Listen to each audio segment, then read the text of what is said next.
सकाळी सकाळी प्राजक्ता आणि विक्रांत दररोजच्या कामात व्यस्त होते. विक्रांत त्याच्या रोजच्या कामाच्या गडबडीत होता. त्याने त्याची रोजची कामे आटोपली. प्राजक्ताने नेहमीप्रमाणे विक्रांतला त्याचा दुपारच्या जेवणाचा डब्बा करून दिला. प्राजक्ताकडून डब्बा घेऊन विक्रांतने त्याच्या बॅगमध्ये ठेवला. तेव्हा प्राजक्ताने विक्रांतला विचारले, अरे विक्रांत, सगळ्या वस्तू घेतल्या आहेत ना बरोबर? तेव्हा विक्रांत उत्तर देताना म्हणाला, अगं हो प्राजू, सगळ्या वस्तू बरोबर घेतल्या आहेत मी. त्यानंतर प्राजक्ताने विचारले, अरे विक्रांत, आज काय विशेष आहे का? तुझी खूप गडबड सुरू आहे. प्राजक्ताच्या प्रश्नाला उत्तर देताना विक्रांत म्हणाला, अगं प्राजू, नाही ग, रोजचंच काम आहे आणि ही धावपळ तर रोजचीच आहे ना. तेव्हा काहीशी उदास होऊन प्राजक्ताने विक्रांतला विचारले, हो का? मला वाटले आजची तारीख किंवा आजचा दिवस काही महत्वाचा किंवा वेगळा आहे की काय? तेव्हा प्राजक्ताकडे पाहत विक्रांत म्हणाला, नाही ग प्राजू, आपल्याला काय, रोजचा दिवस सारखाच, फक्त 1 तारीख ते 10 तारीख मजा असते, तिथून पुढे महिना अखेरपर्यंत भागवा भागवीची सजा असते, इतकंच. तेव्हा प्राजक्ता म्हणाली, असं आहे होय, मला वाटलं आज तुझी पळापळ चालू आहे, आज काही विशेष आहे की काय? तिच्या प्रश्नाला नाही ग प्राजू असे उत्तर देत विक्रांत म्हणाला, चल प्राजू, बाय, निघतो मी, मला वेळेत पोहोचले पाहिजे ऑफिसला. असे म्हणून विक्रांत ऑफिससाठी निघून गेला. प्राजक्ताने विक्रांतला नेहमीप्रमाणे टाटा केला, परंतु तिच्या चेहऱ्यावरती थोडीशी उदासीनता होती. ती बेचैन होती, अस्वस्थ झाली होती. त्याला कारणही तसेच होते.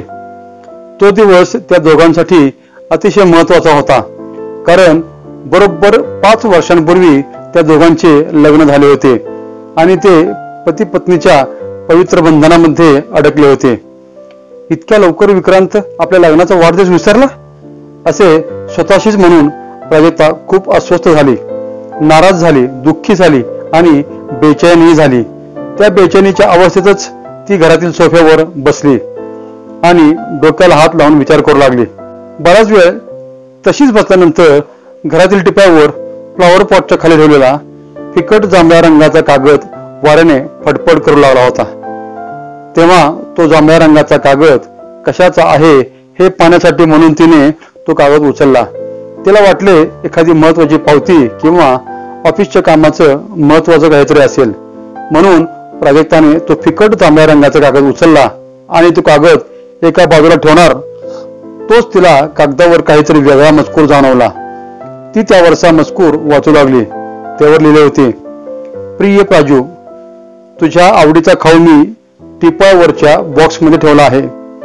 आजच्या या विशेष दिवशी तू त्याचा मनसोक्त आस्वाद घे.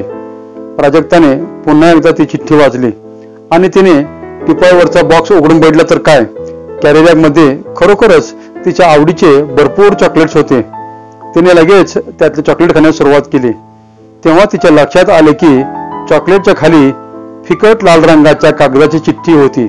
प्राजक्ताने ती फिकट लाल रंगाची चिठ्ठी बाहेर काढली आणि त्यावरचा मजकूर वाचू लागली. त्यावर लिहिले होते, प्रिय प्राजू, मला वाटते मी खास तुझ्यासाठी तुझ्या आवडीचे आणलेले हे वेगवेगळे चॉकलेट्स तुला आवडले असतील. प्राजू, तू आता आपल्या घरातील टिपॉयच्या खालच्या कप्प्यावर पहा, तिथे तुझ्या खास आवडीची भेटवस्तू ठेवलेली आहे. प्राजक्ताने चॉकलेट खाण्याचे थांबवले आणि तिने घरातील टिपॉयच्या खालच्या कप्प्यावर पाहिले तर काय, तिच्या आवडीच्या रंगाची पर्स तिथे होती. तिने कुतूहलाने ती पर्स उचलली आणि ती पर्स निहाळू लागली. काही वेळामध्ये तिने ती पर्स उघडली तर त्या पर्समध्ये नारंगी रंगाच्या कागदाची एक चिठ्ठी असल्याचे तिला पाहायला मिळाले.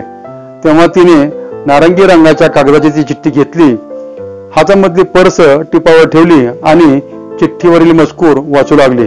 तो मजकूर असा होता, प्रिय प्राजू, मला वाटते या पर्सचा हा रंग व डिझाईन तुझ्या आवडीची आहे. ही पर्स तुला नक्कीच आवडेल. प्राजू, आता तुला आपल्या घरातील शोकेसचे दार उघडायचे आहे. त्यामध्ये तुला आवडणारी वस्तू ठेवली आहे. प्राजक्ताने ती चिठ्ठी हातात तशीच ठेवली आणि घराच्या बैठक खोलीतील शोकेसचे दार उघडले. पाहते तर काय, तिला जसा हवा होता तसाच गॉगल एका प्लास्टिकच्या बॉक्समध्ये ठेवला होता. तिने घाईघाईने तो गॉगल तिच्या डोळ्यावर चढवला आणि वेगवेगळ्या कोणांमधून आरशात स्वतःला न्याहाळू लागली. स्वतःला आरशात निहाळताना तिच्या लक्षात आले की गॉगलच्या बॉक्समध्ये फिकट हिरव्या रंगाची एक चिठ्ठी होती. तिने घाईघाईने ती फिकट हिरव्या रंगाची चिठ्ठी उघडली आणि वाचू लागली. त्या चिठ्ठीमध्ये लिहिले होते, प्रिय प्राजू, तुझी खूप दिवसांची ब्रॉड फ्रेमच्या गॉगलची मागणी होती. मला वाटते हा ब्रॉड फ्रेमचा गॉगल तुला नक्कीच आवडेल. प्राजू, आता तुला आपल्या घरातील टीव्ही जवळ असलेला बॉक्स उघडायचा आहे. त्यातली आपल्या दोघांनाही आवडणारी भेटवस्तू खास तुझ्यासाठी आहे. ही भेटवस्तू तुला इतकी आवडेल की तू त्या भेटवस्तूचा लगेचच वापर करशील. ती चिठ्ठी हातामध्ये तशीच ठेवून प्राजक्ता टीव्हीकडे गेली. टीव्ही जवळ एका कागदाच्या खाली तिला एक परफ्यूमचा बॉक्स दिसला. तो बॉक्स उघडून त्यातील परफ्यूमची बाटली घेऊन तिने क्षणार्धात स्वतःवर स्प्रे केला आणि तिला विक्रांतने लिहिलेल्या चिठ्ठीतील वाक्य आठवले, ही भेटवस्तू तुला इतकी आवडेल की तू त्या भेटवस्तूचा लगेचच वापर करशील. प्राजक्ता स्वतःशीच लाजली आणि एकदम तिला जाणवलं की परफ्यूमच्या बॉक्समध्ये पांढऱ्या शुभ्र कागदाची एक चिठ्ठी होती. प्राजक्ताने गडबडीने त्या परफ्यूमच्या बॉक्समधली पांढऱ्या शुभ्र कागदाची चिठ्ठी काढली आणि वाचू लागली. त्या चिठ्ठीमध्ये लिहिलेले होते, प्रिय प्राजू, हा तोच परफ्यूम आहे जो आपल्या लग्न ठरल्यावर तू मला पहिल्या भेटीमध्ये दिला होता आणि म्हणूनच तेव्हापासून हा परफ्यूम आपल्या दोघांसाठी आवडता आणि अविस्मरणीय असा आहे. राजू, आता तुला पुन्हा एकदा आपल्या घराच्या बैठक खोलीतील शोकेसचे दार उघडायचे आहे. त्यामध्ये उजव्या बाजूला असलेल्या पुस्तकांच्या मागे तुला आवडणारी नाजूकशी वस्तू ठेवली आहे. पहा, तुला आवडेल ती. प्राजक्ताने पुन्हा एकदा शोकेसचे दार उघडले आणि तिला चिठ्ठीत लिहिल्याप्रमाणे पुस्तकाच्या मागे एक बॉक्स दिसला. प्राजक्ताने तो बॉक्स उघडला. पाहते तर काय, त्या बॉक्समध्ये अतिशय सुंदर आणि नाजूक असे लेडीज घड्याळ होते. ते पाहून तिला खूपच आनंद झाला. ते घड्याळ डाव्या मनगटात घालून तिने स्वतःचा हात वेगवेगळ्या कोणामधून निहाळला. दरम्यान त्या घड्याळाच्या बॉक्समध्ये तिला एक फिकट निळ्या रंगाच्या कागदाची चिठ्ठी दिसली. ती चिठ्ठी हळूवारपणे काढून प्राजक्ता ती फिकट निळ्या रंगाची कागदाची चिठ्ठी वाचू लागली. त्या चिठ्ठीतील मजकूर होता, प्रिय प्राजू, आपल्या शेजारच्या मोहिनी मॅडमच्या हातातील घड्याळ तुला खूपच आवडले होते. तसे तू त्यांना 2-3 वेळा बोलूनही दाखवले होतेस. योगायोगाने मी ते ऐकले होते. परंतु आजच्या दिवशी तसेच घड्याळ तुला भेट जावे म्हणून मी आजच्या दिवसाची वाट पाहिली. मला वाटते माझी ही भेट सुद्धा तुला अगदी मनापासून आवडली असेल. राजू, आता तुला आपल्या घराच्या बैठक खोलीच्या खिडकीजवळ असलेल्या टॉवेलची घडी उघडायची आहे. त्यातही तुला केवळ तुलाच नाही तर अनेक महिलांना आवडणारी भेटवस्तू मिळेल. प्राजक्ताने उत्सुकतेने खिडकीकडे पाहिले. तिला खिडकीजवळ सुव्यवस्थित घडी केलेला टॉवेल दिसला. तिने अलगदपणे त्या टॉवेलची घडी उघडली आणि पाहिले तर काय, त्यामध्ये एक छानशी सुंदरशी पैठणी होती.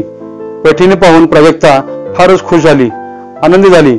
त्या पैठणीची घडी उघडून ती काहीशी स्वतःच्या खांद्यावर टाकून प्राजक्ता आरशामध्ये स्वतःला निहाळू लागली. दुसऱ्याच क्षणी काहीतरी आठवल्यासारखे जाणवून ती कावरी झाली, कारण पैठणीच्या बॉक्समध्ये पैठणी खाली एक पिवळ्या रंगाची चिठ्ठी असल्याचे तिला जाणवले होते. पैठणीच्या बॉक्समध्ये असलेली पिवळ्या रंगाची चिठ्ठी तिने काढली आणि वाचू लागली. त्या चिठ्ठीतील मजकूर असा होता, प्रिय प्राजू, आहे ना अनेक महिलांना आवडणारी भेटवस्तू, पण प्राजू, ही पैठणी मात्र मी माझ्या आवडीच्या रंगाची घेतलेली आहे. मला खात्री आहे की या नक्षीदार पैठणीमध्ये तू आहे त्यापेक्षा अधिकच सुंदर दिसशील, खुलून दिसशील, म्हणून मुद्दाम मी माझ्या आवडीचा रंग घेतला आहे. तुझ्या आवडीची पैठणी जी मी आजपर्यंत तुला दिली नव्हती, ती पैठणी तुला मुद्दाम होऊन आज भेट देत आहे. तेव्हा प्रिय प्राजू, मला वाटतं हा रंग आणि ही नक्षीदार पैठणी तुला नक्कीच आवडली असेल. प्राजू, आता तुला आपल्या घराच्या बैठक खोलीतील शोकेसचे दार पुन्हा उघडायचे आहे.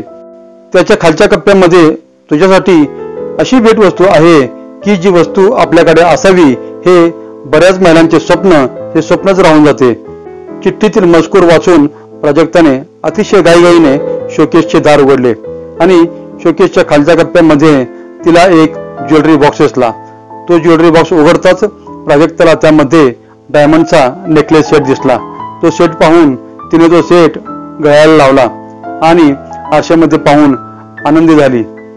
त्या आनंदातच तिला त्या नेकलेसच्या खालीच एक गुलाबी रंगाच्या कागदाची चिठ्ठी असल्याचे जाणवले. ती विक्रांतची चिठ्ठी होती. प्राजक्ता ती गुलाबी रंगाच्या कागदाची चिठ्ठी घेऊन वाचू लागली. त्यामध्ये लिहिले होते, प्रिय प्राजू, तुझ्या माझ्या अनमोल आणि अतुल्य नात्यासाठी माझी ही अतिशय खास भेट तुला नक्कीच आवडली असेल. Praju, chocolates, purse, goggle, perfume, घड्याळ, पैठणी आणि त्या पैठणीवर घालण्यासाठी डायमंड नेकलेस सेट या सर्व तुझ्या आवडीच्या आणि हव्याशा वस्तू आज तुला भेट स्वरूपात दिल्या आहेत. मी त्यासाठी जाणीवपूर्वक बहुरंगी कागदांचा वापर केला आहे. माझ्या प्रेमाची शुभसप्तकी स्नेहभेट तुला नक्कीच आवडली असेल. राजू, आपल्या रेशीमबंद दिवसाच्या तुला माझ्याकडून खूप खूप शुभेच्छा. प्राजक्ता खूप खुश झाली आणि पुढे वाचू लागली. परंतु प्राजू, आज माझ्या ऑफिसची महत्वाची मीटिंग असल्यामुळे मला कदाचित परगावी जावे लागेल आणि त्यामुळे मी आज घरी येऊ शकणार नाही. तुला हॅपी अॅनिव्हर्सरी. तुझाच विक्रांत. हे सर्व वाचून प्राजक्ताच्या चेहऱ्यावरचा आनंद क्षणार्धात कमी झाला, मावळला. ती उदास झाली, खिन्न झाली, दुःखी झाली आणि ती दुसऱ्याच क्षणी मटकन सोफ्यावर बसली. तिच्या समोर ती चिठ्ठी होती. प्राजक्ताने ती चिठ्ठी पुन्हा वाचली. परंतु प्राजू, आज माझ्या ऑफिसची महत्वाची मीटिंग असल्यामुळे कदाचित परगावी जावे लागेल. त्यामुळे मी आज घरी येऊ शकणार नाही. तुला हॅपी अॅनिव्हर्सरी. तुझाच विक्रांत. हा मजकूर पुन्हा पुन्हा वाचून विक्रांतने भेट स्वरूपात दिलेल्या व टिपावर ठेवलेल्या चॉकलेट्स, पर्स, गॉगल, परफ्यूम, घड्याळ, पैठणी आणि डायमंड नेकलेस सेट या सर्व वस्तूंकडे तिने पुन्हा एकदा पाहिले आणि रागाने म्हणाली, विक्रांत, विक्रांत, जर आपला रेशीमबंद दिवस साजरा करण्यासाठी तूच जर नशील तर या सर्व गोष्टी शून्य आहेत माझ्यासाठी. असे म्हणत तिने चॉकलेट, परफ्यूमचा बॉक्स, गॉगल, पर्स, मनगटी घड्याळ, पैठणी साडी आणि डायमंड सेट या सगळ्या वस्तू घेतल्या आणि घराच्या बाहेर फेकून दिल्या. प्राजक्ता रागाने पुन्हा घरात येऊन सोफ्यावर बसली. घरामध्ये काही क्षण निव्वळ शांतता होती. प्राजक्ता मनोमन पुटपुटत राहिली. विक्रांत, जर आपला रेशीमबंद दिवस साजरा करायला उपस्थित राहायचंच नव्हतं तर या सर्व गोष्टी तरी कशाला पाठवल्या होत्या? या सर्व गोष्टी तितक्या महत्वाच्या नाहीत. मला माझा विक्रांत महत्वाचा आहे. विक्रांत, असं ती पुन्हा पुन्हा म्हणू लागली आणि स्वतःला त्रास करून घेऊ लागली. इतक्यात दारावरची बेल वाजली. प्राजक्ताने दाराकडे पाहिले तर काय, दारात अस्ताव्यस्त पडलेल्या सर्व वस्तू हातामध्ये गोळा करून विक्रांत उभा होता. तो तिला म्हणाला, अगं वेडे, परमेश्वराच्या कृपेने, आपल्या दोन्ही परिवाराच्या आशीर्वादाने आणि सर्व स्नेहींच्या शुभेच्छेमुळे ज्या दिवशी तू माझ्या आयुष्यामध्ये प्रवेश केलास आणि माझ्या जीवनाला आनंदमय बनवलं तो दिवस मी कसा विसरेन? राजू, तुला रेशीमबंद दिवसाच्या खूप खूप शुभेच्छा. खूप खूप शुभेच्छा. खूप खूप शुभेच्छा. त्यानंतर लगेचच प्राजक्ताने तिच्या डोळ्यातील अश्रू पुसले आणि म्हणाली, काय हे विक्रांत, अशी थट्टा करतं का कोणी? आणि ती ही लग्नाच्या वाढदिवसा दिवशी? माझ्या डोळ्यात पाणी आणलंस ना? त्यानंतर प्राजक्ताने हसत हसत विक्रांतच्या हातामध्ये हात दिला. प्राजू, अगं वेडे, आता तूच सांग, हे अश्रू दुःखाचे आहेत की आनंदाचे? दोघांनीही एकमेकांकडे पाहिले आणि दोघेही खळखळून हसू लागले.